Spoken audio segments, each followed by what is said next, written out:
फडणवीस आणि शिंदे यांनी सगळ्यांनी मिलीभगत केली आणि मराठ्यांचं वाटोळ करायचं ठरवलंय.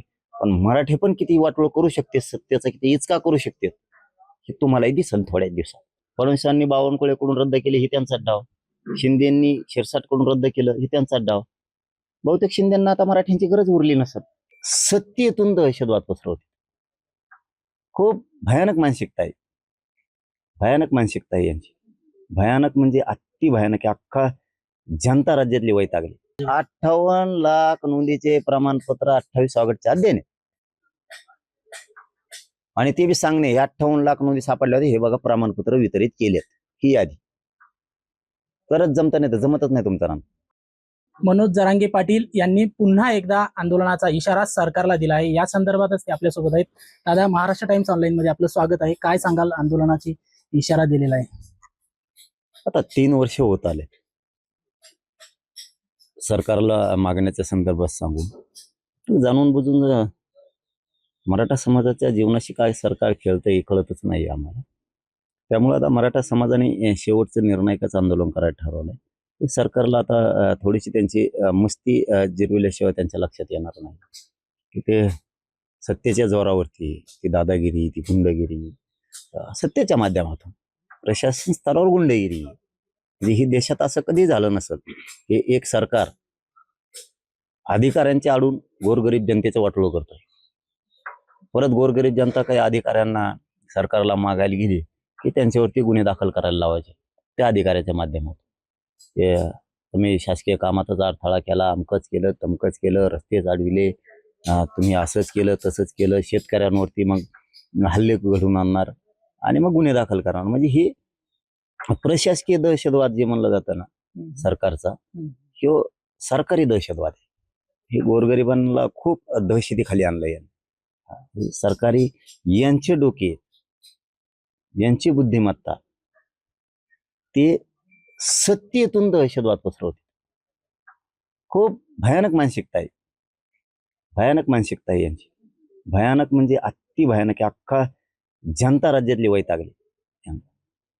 प्रचंड गुंडगिरी, दादागिरी चालू आहे. सरकारने त्यांना मिळवलेल्या सत्तेचा गैरवापर करून प्युअर गुंडगिरी चालू आहे, प्युअर गुंडगिरी अधिकाऱ्याच्या माध्यमातून. दादा, या मागे बऱ्याच वर्षापासून बऱ्याच बैठका झाल्या तुमच्यासोबत, इथं बरेच मंत्री आलेत संबंधित विभागाचे, काहीच तोडगा निघाला नाही. मग आता तुम्ही परत 29लाच आता उपोषणाचा इशारा दिलाय. ही 29 तारीखच तुम्ही का निवडता बरं? काय येणाऱ्या 29च्या इलेक्शनावर तारीख? नाही, 29 ऑगस्ट 2023 ला पण हे लढा उभा केला होता गोरगरीब मराठ्यांचा. आजही गोरगरीब मराठे त्याच ताकदीनं या आंदोलनात आपल्या स्वतःच्या लेकरा बाळाच्या भविष्यासाठी, त्यांच्या कल्याणासाठी, लेकरा बाळांच्या आजही त्याच ताकदीनं उभा आहे. म्हणून आता 29 ऑगस्ट 2026 ला 3 वर्ष आंदोलनाला पूर्ण होत. या देशात, भारत देशात आतापर्यंत सलग 3 वर्ष आंदोलन कोणाचं चाललेलं नसेल आणि या ताकदीनं. म्हणून आता याचा कायम निर्णायक आंदोलन करायचं. यांची जी सरकारनं सत्तेत येऊन गोरगरिबांचे मतं घेऊन जी दहशत पसरवली ना, जी दादागिरी दहशत पसरवली ना, ही दहशत पुरी मोडून काढायची. तुमची दादागिरी ठेवायची नाही. म्हणून 29 ऑगस्टला निर्णायक आंदोलनाची हक दिली की आमचं जे हक्काचं आहे तेच आम्ही मागतोय आणि का देत नाहीयेत, हा खूप मोठा प्रश्न आहे आणि आता तो प्रश्न निकाली काढायचा. या दरम्यान काही ओबीसी प्रमाणपत्र रद्द झाले. तसेच या आरक्षणामध्ये एकनाथ शिंदे आणि संजय शिरसाट यांची मिलीभगत आहे हे प्रमाणपत्र रद्द करण्यात, असा तुम्ही वारंवार आरोप करताय.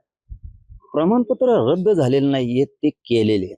आणि जी दहशत म्हणलं ना, जी दादागिरी, ती सत्ता गोरगरिबांकडून मिळवायची, मराठ्यांकडून मिळवायची आणि त्याचा दुरुपयोग मराठ्यांवरतीच करायचा प्रमाणपत्र रद्द करून. कारण ते प्रमाणपत्र रद्द होऊ शकत नाही, कारण शोधलेत त्यांनीच, रद्द पण केले त्यांनी. मग एकनाथ शिंदेंनी सांगितल्याशिवाय हे होऊ शकत नाही, कारण त्यांच्यापेक्षा मोठा तर शिरसाट असू शकत नाही. आणि तो जर स्वतःला त्यांच्यापेक्षा मोठं समजतोय तर मग तो ह्या पदावर कसं काय? देवेंद्र फडणवीसांनी सांगितल्याशिवाय बावनकुळे करूच शकत नाही का? आणि बावनकुळे जर त्याला मोठं समजतोय फडणवीसपेक्षा, तर मग ते पक्षात कसं काय?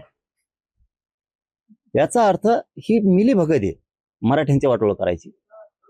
या दोघांनी मिळून शिरसाट आणि बावनकुळेंनी मिळून यांनी दोघांनी, फडणवीस आणि शिंदे यांनी सगळ्यांनी मिलीभगत केली आणि मराठ्यांचं वाटोळ करायचं ठरवलंय. पण मराठे पण किती वाटोळ करू शकते, सत्याचा किती इचका करू शकते, हे तुम्हालाही दिसल थोड्या दिवसात.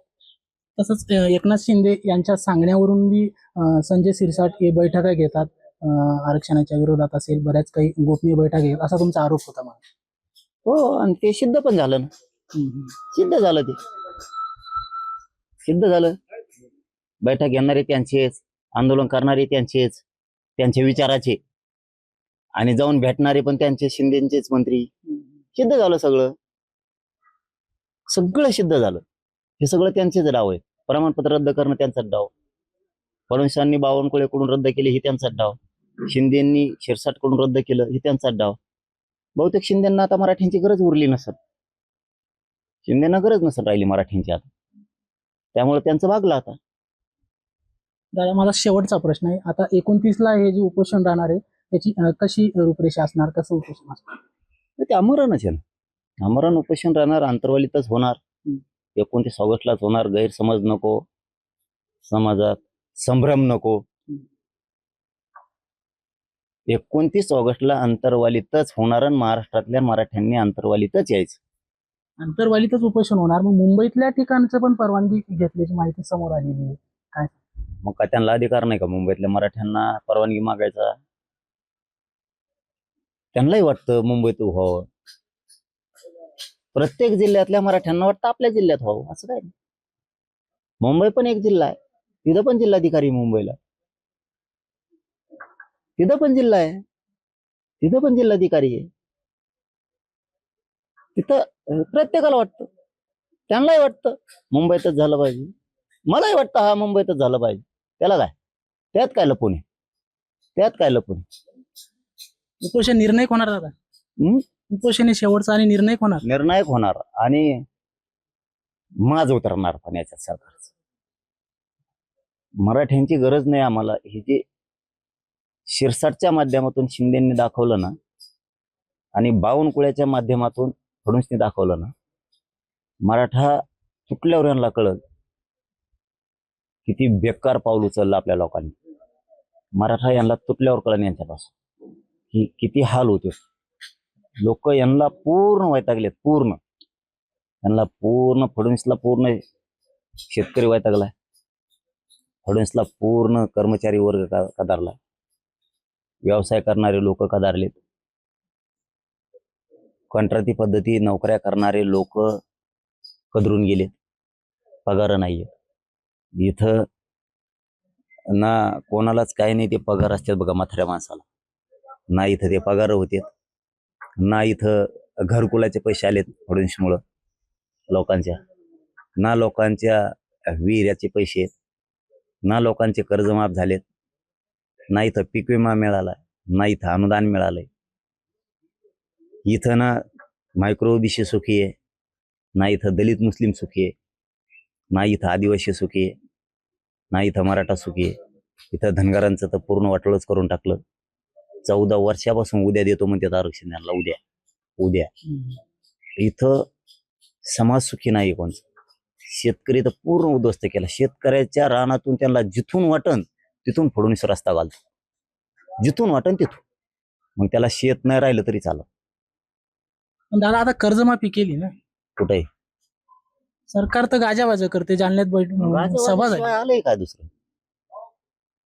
कित्येक तरी लोक तुम्हाला लाईन मध्ये दाखवतो मी, ज्याचं 2 लाख कर्ज आहे त्याला 54,000ची यादीत नाव आलंय त्याचं. कोणाचं असं आलंय? जे रेग्युलर भरते त्यांचं काहीच नाही, जे भरीत नाहीत त्यांसाठी हाही नाही. म्हणजे ही निव्वळ दुटप्पीपणा आहे. शेतकरी हे शेतकरी असतो.